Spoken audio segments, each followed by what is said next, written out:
Эрхэм мөндөд кино сонирхогч та бүхэн даах даалантай, бэрүү булчинтай, онд мэнд тарган тавтай урин хаврыг огтвоо сонноос миний 2 дахь кино YouTube устгachсан. Жоохон нэмэх 18 байсан болохоор тэгж байгаа юм байна лээ. Тэгэхээр тиймэрхүү төрлийн кино тайлбарын жоохон nudity хэсгийг огт оруулахгүй байсан зөв юм байлаа. За энэ удаа та бүхэнд ярьж өгөх кино маань 2024 онд нээлттэй хийсэн Орос улсын Sugar Baby гэдэг киноога. Орос нэр нь Почему ты? Google-с бол Why do you болон Sugar Baby гэж хайвал гарч ирэх юм байна лээ. Яг энэ кинотой төстэй адилхан нэртэй олон кино байдаг. Испани Sugar Baby нь жоохон аимшигын тал руу байсан. За тэгээд англи хувилбар, Филиппин хувилбар ч гэсэн бас байна лээ. За яг энэ ярьж өгч байгаа кино маань IMDb дээр 5.4 үнэлгээтэй байгаа ч та бүхэн таалагдана гэж найдаж байна. За интроны дараа кинонд орцгоё. I'm the motherfucking Ashhorchlis house. Өргөнгөмөд юутэнтэй цанц full body bounce. Манай гол дүрийн залуу болох Андрей усанд орж угаар кино маань эхэлнэ. Хувцлалт болон түүний нямба байдлыг харахад бизнесмен гэдэг нь илт харагдана.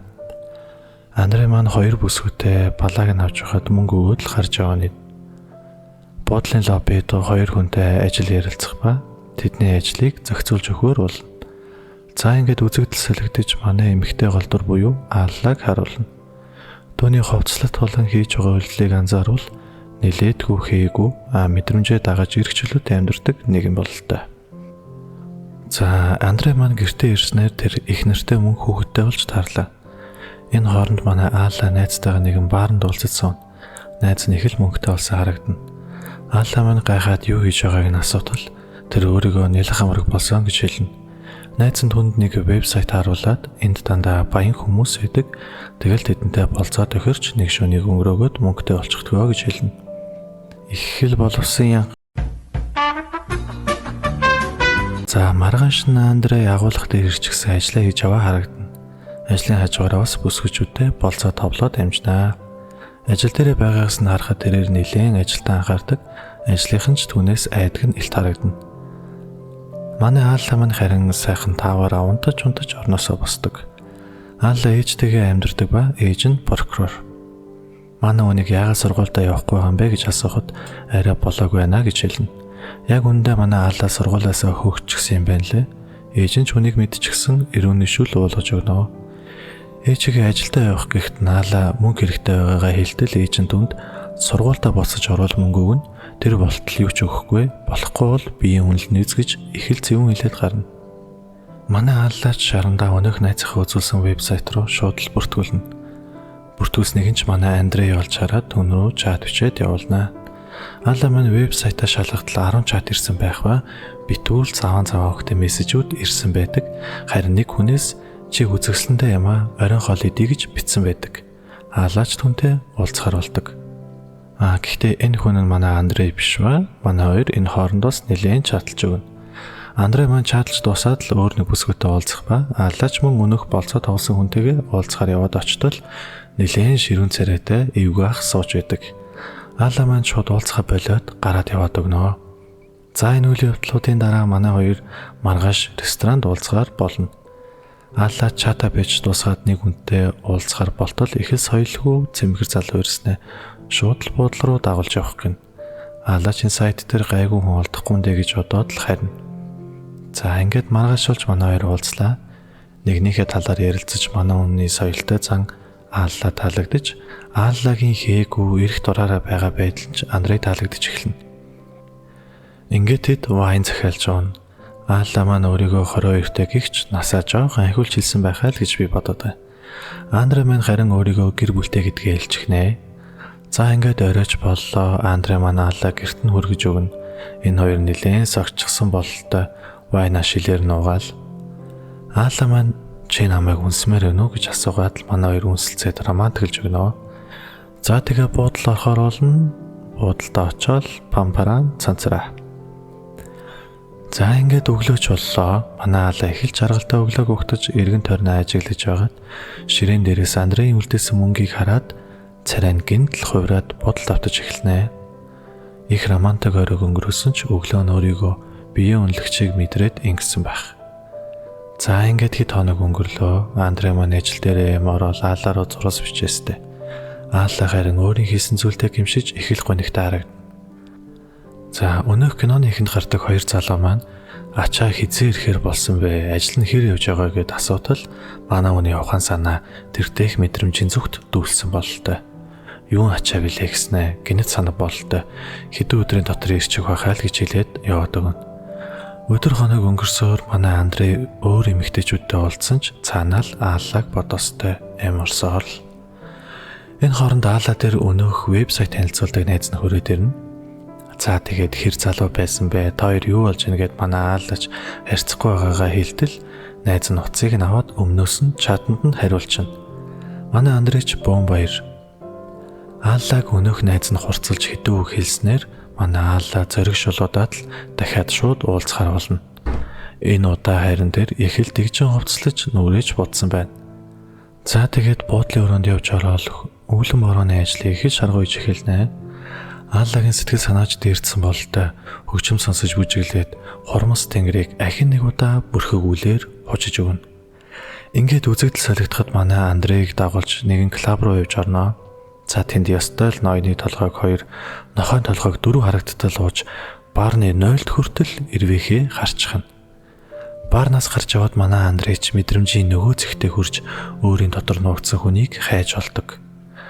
За ингээд үүр зайтал сэлгүүцсэн Андрей ажил дээрээ такс авахдуу хөсрөө ямарж ирээд суудсан байгаамаа. Ажлынх нь гайл дээр асуудал гарсан гэд буу юм болж хахад Андрей тоосон ч юмгүй энэ нөхцөл байдал тохирох дуу мэднэ гэдэл дуу тавиад солиорж өгнө. За ингээд тэд цэцэрлэгээр цугаалж явна. Дараа манай хүн ааллаг нэг газар ураад өнөөх газараа бүтнээр нь түрээсэлчихсэн тэр хоёр хоёулахнаа суугаад бүжигийн тэр үзэл ёстой нэг романтикийн хязгаарыг тогтоондоо. Тэр өрөөнд Андрей ажил дээр эртэл ажлынх нь CS2 тоолчихсан сууж байна. Манай хүнийг харсан тэд сандраад айгаад байжсэн харин манай хүн уурлах нь битгий хэлбэр заагаад үг гэснээ хамтаа олоод суучихдаг. Ааллаж түүнийг их л зөөлхөн хүн болгожээ. Анх бол их л төстас хийсэн залуу байсан. Энэ хооронд мэдээж эхнэр хүүхдээсээ цаг заваа харамсан байж таарна. Гэрийнхээ гадаа ирээл ааллаатай уцаар ирж байхад нь эхнэр нь гарч ирээд сонсчихдаг.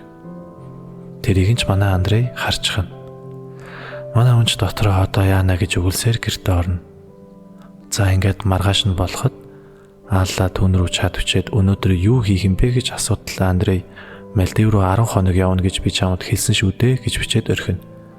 За ингээд Андрейг байхгүй байх хооронд ааллаа маань ямарж Instagram руу нөрөөд ихнэр хүүхдийн зургийг хүртэл хараад энэ цаг мөчид тэр өөрийгөө Андрейд сэтгэлийн жолоогоо хатгуулснаа анзаардаг. Яндаа энэ хоёр. За ингээд ааллаа маань найзтайгаа уулзаад би цаашид ингэж байж чадахгүй гэд хэсэг ярилцаад Андрей лөө бид салсны дээр юм шиг байна гэд биччихэн. Маргааш өглөө Андрейс ярилцъя ингээд л салчмааргүй байна гэж зөндөө чат иржээ. Энэ хооронд Андрейн ажил дээр бүүн асуудал тэгдэстэй. Андрей аалаа гэрийнхэн гадаа очоод өдрийн хоолнд ирнэ. Тэр анх аалаатай учирсан цагаас л ажилдаа биш аалаад л анхаардаг болсон. Хоол идэнгээ хэсэг ярилцаж байхад өнөөх хоёр залуу нөгөөнийг ажиллаа ярихаар ирнэ.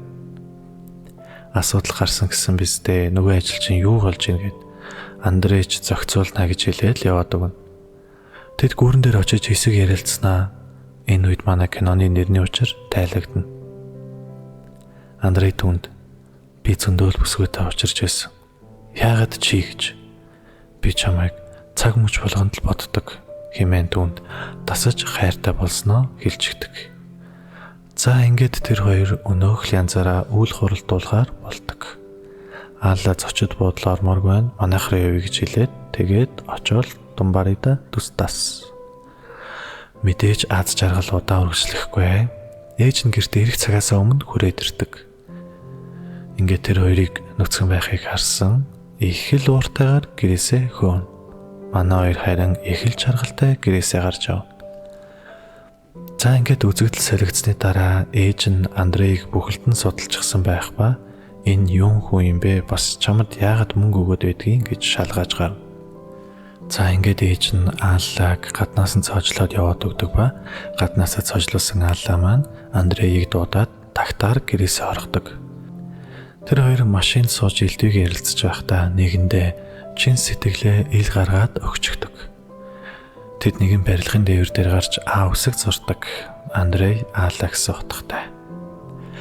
Та нарт хэн нэгнийг санахтаа очдог газар эсвэл тэр нэг хүнийг санагдуулдаг ямар нэгэн газар байдаг л үстэй. Энэ хоёрын хувьд бол энэ дээвэр тэдний дурсамжийн сүдэр болоод үлдэж байгаа юм.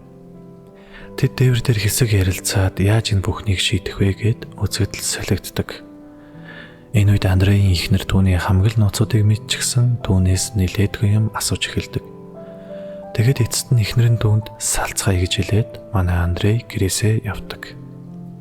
Ажил дээрээс нь яаралтай дуудлага өгөх бөгөөд яваад очтол баахан цэрэг цагдаагийнхан хүрээд ирсэн байдгаа.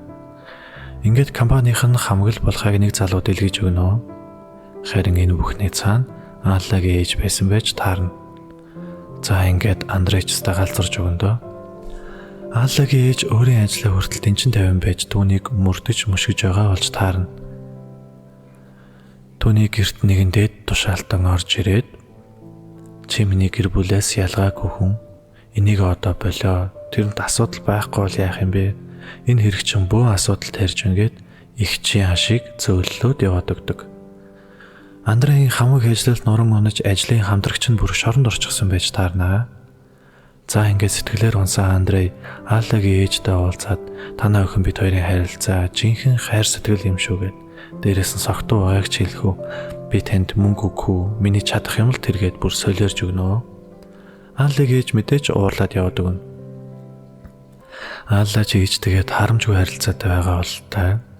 Ээж нь аргадах гээд ирэхэд Аалла уурлаж ээжигээ хөөнө. Ээж нь хариуд нэг баримт бичиг өгөөд л манай Андрейг охиныхоо төлөө шоронд хийнэ гэж хэлнэ. Аалла Андрейтэй уулзаж шууд л түүнд хоёулаа салъя. Би чамд хизээч хайртай байгаагүй гэд мэдрэмжээ хорж тархиад агахыг хичээнэ. Андрей ч 3 жил хоригдохоор болжээ.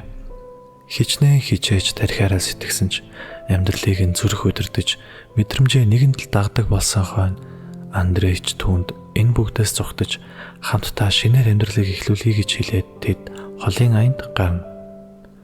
Автобусаар хил гарч өөр улсад амьдрах гэдэг их л жаргалтай ирээдүйн зүг хөтлөлцөн. Нэг газар зогсоод тэд идэж уух юм аваад Андрей төрүүлж автобусандаа сууна. Аалла харин өнгөрсөн бүхнийг эргэж санаад автобусанд суухгүй байхаар шийднэ. Андрей ч түүнийг ойлгосон бололтой автобуснаас буусангүй, түүнийг суугаач гэж ятгсангүй.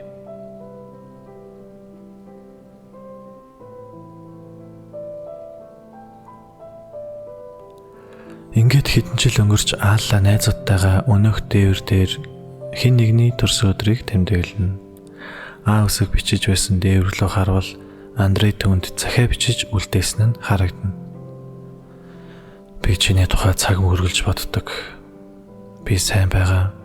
Хүүхдүүд ч том болж байгаа. Чи надаас харамсдаггүй гэж асууж байсан. Үгүй, би хизээч харамсдаггүй. Аалла хариудна.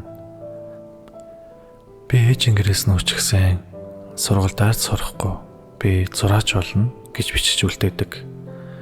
Ингээд өөр нэгэн ханан дээр хүн бүр зайлсхийхин аргагүй алдаа дутагдлаас л аз жаргалд хүрэх замаа олдог хэмээн Андрейн бичиг харагдана. За ингээд кино маань дуустдаг. Сүүлийн хэсэг магадгүй тэдний сэтгэл доторх нэгэндээ хэлхийг хүссэн үгс байх вэ гэж би бодсон.